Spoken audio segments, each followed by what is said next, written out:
আমরা যেই দেশে বসবাস করি সেই দেশটার নাম হলো ভারতবর্ষ।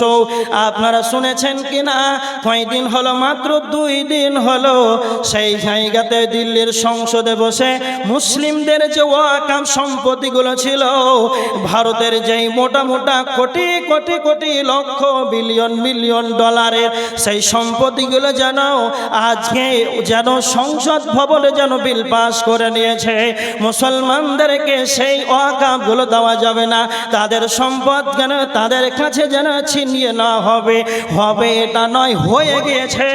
মুসলমানের ওয়াকাফ সম্পত্তি যেন বর্তমান নাই। ভারতবর্ষের মুসলমানদের যে ওয়াকাফ সম্পত্তি ছিল, যে সংসদে বসে বিল পাস করে নিল, ওয়াকাফ বিল পাস করে নিল, তারপরে দেখেন সংসদ ভবনে, সুপ্রিম কোর্টে, হাই কোর্টে হাত করে বলার মতন, তাদের বলিষ্ঠ কণ্ঠে বলার মতন, আমাদের মুসলমানদের ওয়াকাফ সম্পত্তি কেন তারা কেন নিয়ে নিবে, এই রকম বলিষ্ঠ কণ্ঠে বলার মতন যেন কারো যেন ক্ষমতা হচ্ছে না। তার মানে আপনি কি বুঝতে পারলেন, বর্তমান সমাজের যেন মুসলমানদের ক্ষমতা আজ নাই। তিলে তিলে তিলে তিলে আজকে আমাদের ক্ষমতা সমস্ত কিছুই যেন আমরা ছেড়ে ভাত ছাড়া করে দিয়েছে।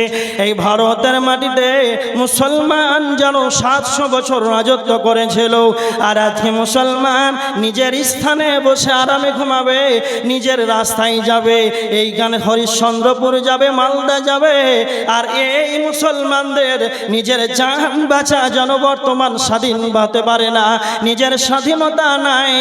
একটা মুসলমান কলকাতা যাবে, দিল্লি যাবে, লেবারি কাজ করতে, উড়িষ্যা যাবে, কেরল যাবে, আবার রিটার্ন তার মায়ের বুকে ছেলে ফিরে আসবে, এটা যেন যেন কঠিন অবস্থায় যেন দাঁড়িয়ে গিয়েছে।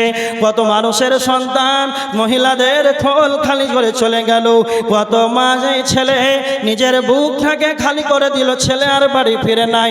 বর্তমান ভারতবর্ষের সিচুয়েশন এই রকম খারাপ হতে লেগেছে। যতগুলো আমি কথা বললাম, আমার শুধু একটা কথা বুঝাবার জন্য আমি এতগুলো কথা আনলাম। সেই কথাটা কি? আল্লাহ নবী বলেছেন, আল মুসলিম আকুল মুসলিম, এক মুসলমান অপর মুসলমান ভাই ভাই। তার মানে তাদেরকে মারা হচ্ছে, আর আমরা বাম হাতে চা খাচ্ছি, এক হাতে সিগারেট, আর এক হাতে পেপার পড়ছি, আর ফেসবুকে মারা সব শেষ, গাজাবাসী সব শেষ, এমন রকেট বোমা দিল, সব বিল্ডিং ছারখার, মুখে শুধু বলা আর মনে কোনো কষ্ট নাই, বেদনা নাই, আরামে খাটে শুইতে হয়ে ঘুম পাচ্ছে। এটা ইমানদার লক্ষণ হতে পারে না। সূরা হুজুরাতের 10 নম্বর আয়াত আল্লাহ বলছেন, ইন্নামাল মুমিনুনা ইখওয়া, মুমিনের জন্য এরা পরস্পর হচ্ছে, এরা ভাই, ওদেরকে মারা হয়, আমরা আরামে ঘুমাই। তা আমরা কতটা ইমানদার, আমরা কতটা ব্যথা অনুভব করছি, একবার কি আপনার চিন্তা ভাবনা করেছেন? কি চিন্তা ভাবনা করেছেন, কি পদক্ষেপ নিয়েছেন যে আমি একজন ইমানদার কি করে হতে পারি? আর একটা কথা ভালো করে শুনেন, ইমানদার যে হবে, যখন সে ভালো কাজ করবে, এই ভালো কাজ করার কারণে সে শান্তি পাবে, তাকে ভালো লাগবে। আর ইমানদার যেই ব্যক্তি হবে, যখন নোংরা কাজ করবে, তখন তার দিলে ব্যথা পাবে, কষ্ট পাবে। একটা হাদিস বলি তাহলে বুঝতে পারবে। মুসলিম শরীফের হাদিস, 1414 নম্বর হাদিস, মুসলিম শরীফের হাদিস। আল্লাহর নবী বলেছেন, আহাবুল বিলাদ ইলাল্লাহি মাসাজিদুহা ওয়া আবগাদুল বিলাদ ইলাল্লাহি আসওয়াকুহা। আল্লাহর নবী বলেছেন, পৃথিবীর বুকে সব চাইতে পছন্দনীয় জায়গা হলো মসজিদ, ওয়া আবগাদুল বিলাদ ইলাল্লাহি আসওয়াকুহা।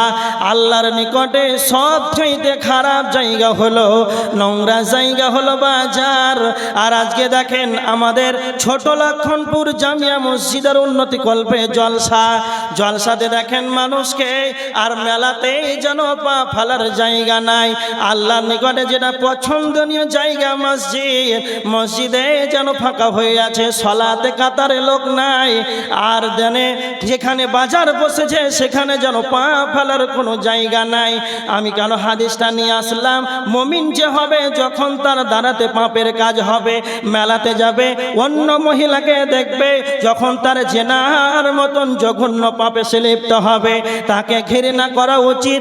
ঘৃণাটা হচ্ছে না কেন? তার ভিতরে ঈমান নাই, ঈমান নামক সেই বস্তুটা নাই, তার কারণে সেই যেন মেলাতে যায় আর জঘন্যতম জায়গা থেকে পাপের মতন কাজটা করে। নির্লজ্জ বেহায়া বেশরম ছেলে মেয়ে, তাদের হায়া লাগে না কেন?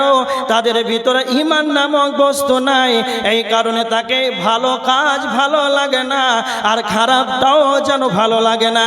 যদি কালে তার মানুষত্বের জ্ঞান থাকতো, মানুষের মতন বিবেক থাকতো, এখানে কোরআন হাদিসের আলোচনা হবে, আর অপোজিটে আমরা বেহায়ার মতন যেন মালাতে ঘুরবো, তার বিবেক যেন তাকেই যেন প্রশ্ন করে দিত।